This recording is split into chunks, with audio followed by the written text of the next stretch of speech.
Hello, world. Welcome to another live stream here from Spider Oak. I am your intrepid guide on this fabulous adventure to CrossClave, Adam Turvitt. Thanks for all of you watching. We're excited to have you, and it's almost like a party today because we have a new CrossClave release. Now, let me give you a little bit of background. CrossClave is an application that we at Spider Oak have been working on for a long time, quite a few years. Really, the from the initial planning until now, it's been close to 3 or 3.5 years. And this planning really started from the bare bones of what's the transport layer? What are we going to do in order to do effective key distribution and have the entire system be end-to-end encrypted and zero trust? These are hard questions, and lucky for you, I'm not the one who can tell you all the technical details of how that's done. But what I can tell you is we've worked on CrossClave for a really long time. We are so excited about where we're at and where we're going. And so, as you can see, version 13 of CrossClave has just been released, and we would like you to try it. So, my job today is to tell you all about what CrossClave is, what you can do with it, and what makes version 13 so special. So, let's get started, shall we? This is a special version because it solves a problem that we knew was an issue for quite a while. Let me say that again. We've dramatically improved onboarding with this version. If you tried CrossClave before and were put off by the difficulty of the process of setting it up, this is a great time to come back and give us another try. We know that it was hard. Let's be honest with each other. We're friends, right? We didn't do a great job with the initial onboarding, and there are reasons for that. The biggest reason is we wanted to make sure that no matter if you were using the commercial software as a service SaaS version, or if you were on an on-premise installation of CrossClave, or if you spun up your own version on the AWS Marketplace, we wanted to make sure that the same CrossClave application could connect to multiple different backends. There aren't very many applications out there that do this because it's a really hard thing to do. And if, for example, if you're using Slack or Dropbox or Microsoft Teams, unless you pay for the super secret squirrel on Nippernet version on a special AWS government server in a specific region in the United States, unless you're paying lots of extra money for one of those really special secret squirrel versions, you're basically always going to connect to one set of servers. That's the software as a service. Here, you pay your money and you can use our software, that cloud version. There are very few commercial applications out there that are able to let you have the flexibility of either using the normal software version or an on-premise version while using the same version of the application. If you're an application developer, you'll know the difficulties of connecting to multiple different backends, or the absolute horror of forking your code so that you can have different versions of an application that connect to different places. That always ends well. Am I right? No, it's a terrible idea, and everybody tries to avoid it unless they have no other option. We wanted to not go down that path, and so we made CrossClave so that it was fairly straightforward to tell the application where you wanted to connect. What we've done with this version, fast forward a year, we're here now with CrossClave 13, and what we've seen is that the majority of users are on the service run by us. We wanted to still give everybody who's on an on-premise server an easy path to inputting the correct host name to connect to their server. But for most people, they didn't even need to do that. And so what we have is a new onboarding experience that I think you're really going to like because it has cut out a whole bunch of steps. It lets you go from 0 to a new team in just a few seconds. So let me show you what that looks like. Here we have CrossClave. When you launch CrossClave after you've newly installed it for the first time, you have a couple different options. The first option is to join a team. The second option is to create a team. And the third is to restore or add a new device to your account. So who would use these different versions? Well, right now we're going to set up a new team. So we're going to click on the create a team button. When we do that, it asks us for a license key. Now, if you don't have a license key, all you need to do is click on the Get a License Key button, and that will take you to crossclave.spiderup.com, where you can either get a free version of CrossClave or you can pay for one of the different tiers that we have. Either way, whether you're on free or paid, what you get is a license key, which you can then use to create a team. So let me paste in my license key and hit continue. And then you need to name your team. Of course, our team is going to be called Secret Squirrel because I said those words, Secret Squirrel. Then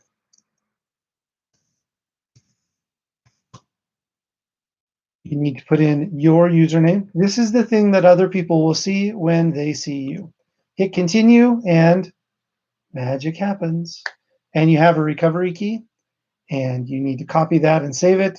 And then you are in CrossClave. Now, my secret squirrel team has now been created, and I'm ready to go forth and add team members. Now, if I can give you a suggestion, and I'm going to move myself out of the way here and make CrossClave a little bit bigger. The first thing you're going to want to do when you have a new team is you're going to want to add some spaces. So here we have the Squirrel Lounge in the Secret Squirrel team. You're going to want to have a couple of spaces. Spaces function like a channel in many other applications.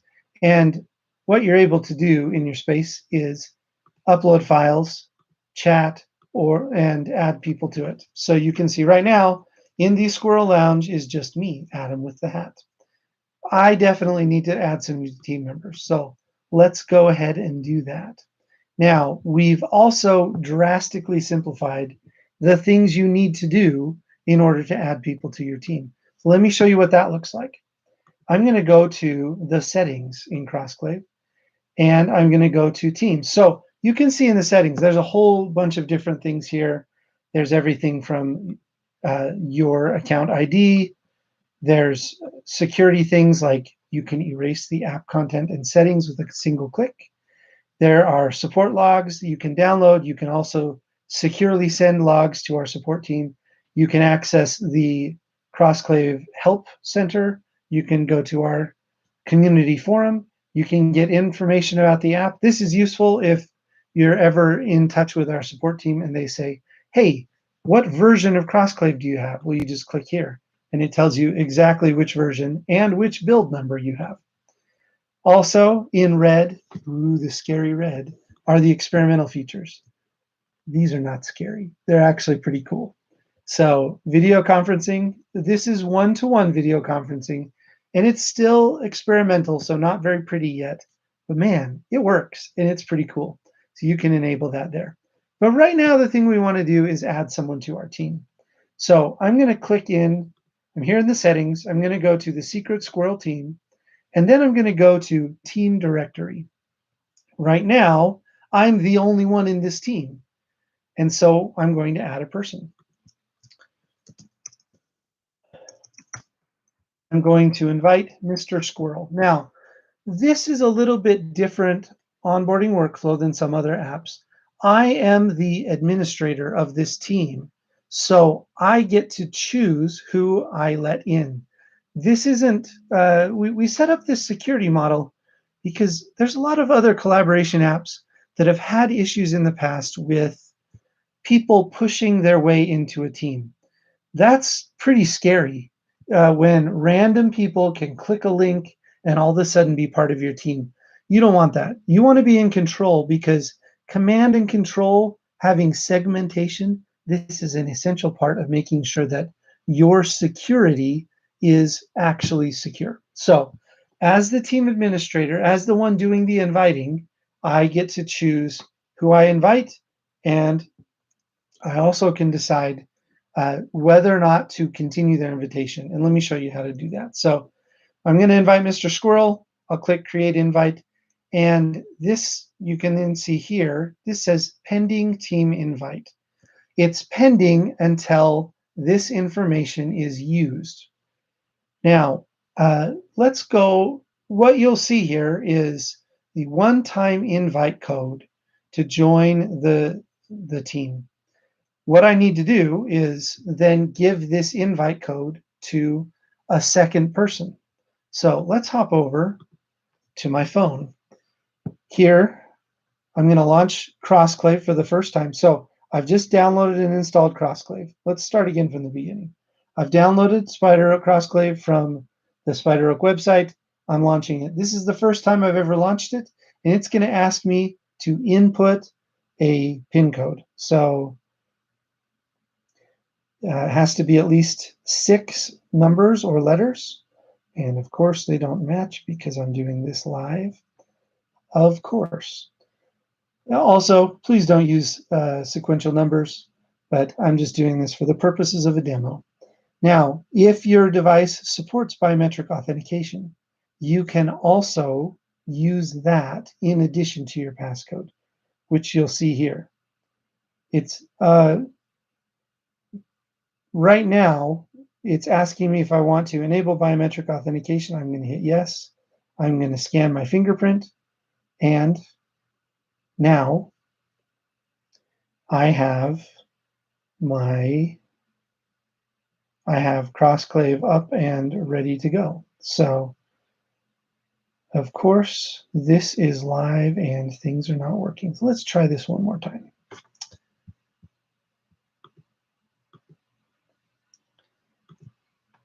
I'm going to connect again and see if we can get this working.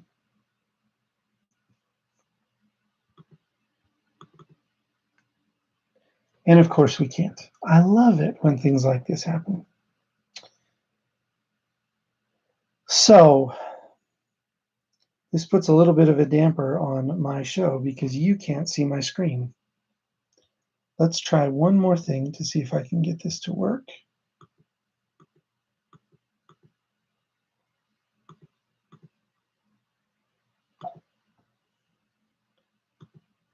And so far, the answer is no. I cannot get it to work. All right, let's try this one last time.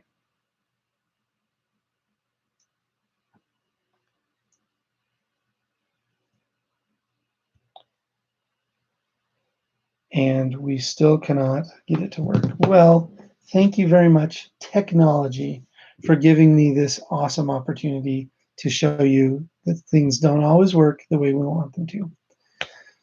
I guess you're just going to have to take my word for it then. This makes onboarding much easier because all someone needs to do in order to join a team is take these words and enter them into their CrossClave application, and then they're just added. Now, one thing that is particularly useful if you're together, physically together with the people that you want to add to your team, of course, that is you can show them a QR code. The QR code, which they scan from their phone, lets them simply scan the code and it enters those words that were part of the invite code. Really slick. Makes the whole onboarding process much, much easier. And it brings them directly into the team. They don't need to put in any host name or anything like that. All they need to do is either type in these words or paste them in or scan the QR code, and it will directly add them to the team. Now, let's say that I want to rescind this invite. I've decided that Mr. Squirrel shouldn't really be on my team. Here I am in the team members, and for all of you enterprising people out there with your CrossClave, you may be trying to scan my QR code. Nice try. Because this is a pending invite, I can revoke it at any time. By simply revoking it, I've said nobody with access to that code is now able to join my team. So it's quite a slick way to do onboarding.